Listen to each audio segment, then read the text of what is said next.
The 1980s, a decade when English football wobbled between glory and crisis, was an era defined by its strikers. These were the men who thrived in the rough-and-tumble reality of First Division football, where the ball was often lumped forward with blunt intent, and defences were built like brick walls.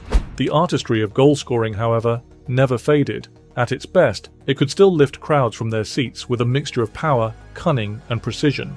Here, we count down the top 10 strikers who made their mark in England's top flight during that turbulent decade. Lovely strike indeed from Clive Allen. At number 10 is Clive Allen, a man whose 1986-87 season with Tottenham remains one of the most astonishing individual campaigns in living memory. "Everything I touched seemed to find the net," Allen admitted, and he wasn't exaggerating. 49 goals across all competitions, including 33 in the league, put him in a category of his own. But consistency across the entire decade eluded him, with injuries and moves to different clubs disrupting the rhythm. What he lacked in longevity, he compensated for with instinct. He could ghost into the 6-yard box undetected and deliver the decisive touch. It wasn't elegant, but it didn't need to be. Regis, nice touch.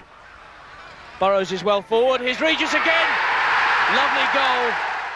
Ninth on the list is Cyrille Regis, whose impact went beyond the pitch, but is often reduced to symbolism. "People forget I was a damn good player too," Regis once said, and he was right. The numbers tell part of the story. 94 goals in the First Division during the 80s, split between West Bromwich Albion and Coventry City. Yet it was his physicality, coupled with an unexpected grace, that made him stand out. Regis could outmuscle defenders with ease, but he could also dance around them. His ability to hold off a challenge and unleash a thunderous finish made him a constant menace. Coventry fans remember him for leading them to FA Cup glory in 1987, a defining achievement in the twilight of his career. Barnes won it. He won it from Brock. He's got Beardsley going to his left. It's still Barnes.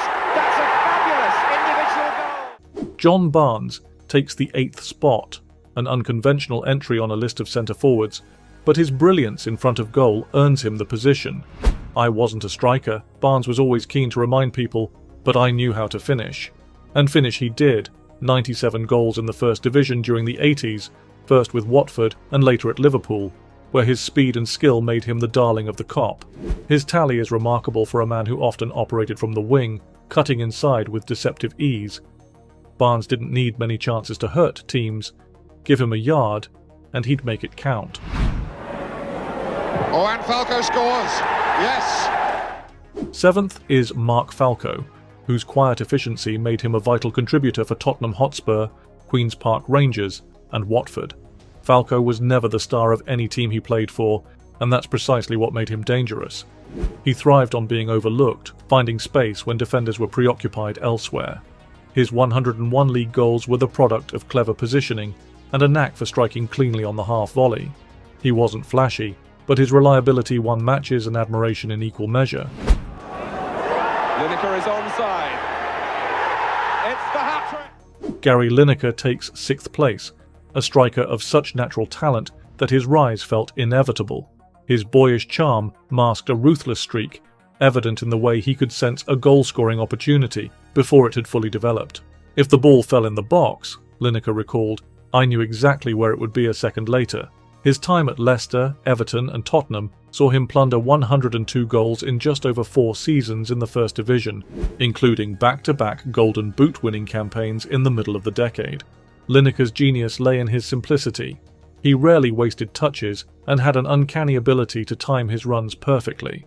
His departure to Barcelona in 1986 left English fans with a void that couldn't be easily filled. Rocastle playing it in. Smith got it in there. Arsenal level. In 5th is Alan Smith, a striker whose personality often obscured the scale of his achievements. Modest and self-effacing, Smith never sought the spotlight, but he let his goals speak for themselves. With 107 strikes in the decade, his consistency at Leicester City and then Arsenal cemented his reputation as a top-tier finisher. Smith had a particular knack for scoring crucial goals, most famously the header that helped Arsenal clinch the league title at Anfield in 1989. He was graceful in the air and clinical on the ground, an asset to any side he played for. Still Sheedy, chip right across, and and Graeme Sharp coming in. Graeme Sharp, in fourth, remains an Everton legend, though wider recognition often evades him. Sharp's 108 goals during the 80s were a product of versatility and sheer determination. He could score from distance, as he famously did with a volley against Liverpool in 1984, or rise above defenders to head home under pressure. I was never the fastest, Sharp admitted, but I could read the game and be in the right place. His partnership with Andy Gray formed the backbone of Everton's dominance mid-decade, contributing to 2 league titles and an FA Cup win. His efforts were fundamental to the Toffees' most successful period in modern history. But it was Wednesday who got the vital goal. Shirtliff's shot is saved by Steve Pears, but watch out for Marwood's quick pounce and Chapman's delight at scoring. Lee Chapman comes in at number 3, a player whose nomadic career is deceptive when assessing his impact. Playing for 14 clubs in total, Chapman was at his most potent during his spell with Sheffield Wednesday, where he scored 63 goals across 4 seasons. His overall tally of 117 in the 1980s is a testament to his adaptability. Chapman was a traditional target man, dominant in the air and strong with his back to goal. "I didn't need to beat defenders for pace," he once remarked, "I just had to beat them to the ball." His ability to convert crosses into goals was second to none. Looking. Swindlehurst and Cottee are up as well. That's the ball for Cottee. Inch perfect. A brilliant goal. Tony Cottee takes the runner-up spot, a striker who could seemingly score in any situation. With 118 goals in the First Division, Cottee thrived during spells at both West Ham United and Everton, combining explosive pace with a predator's instinct. "People didn't rate me as highly as they should have," Cottee reflected, "but I knew what I could do." His low centre of gravity and sharp movement made him a nightmare for defenders, and he rarely needed more than a half chance to make them pay. While others on this list may have shone more brightly in individual seasons, Cottee's decade-long consistency placed him among the elite. Some length on that kick. Rush getting it back to Dalglish, and there goes Rush again. Oh, good try. And a goal. Oh, yes. The number 1 spot belongs, as it must, to Ian Rush.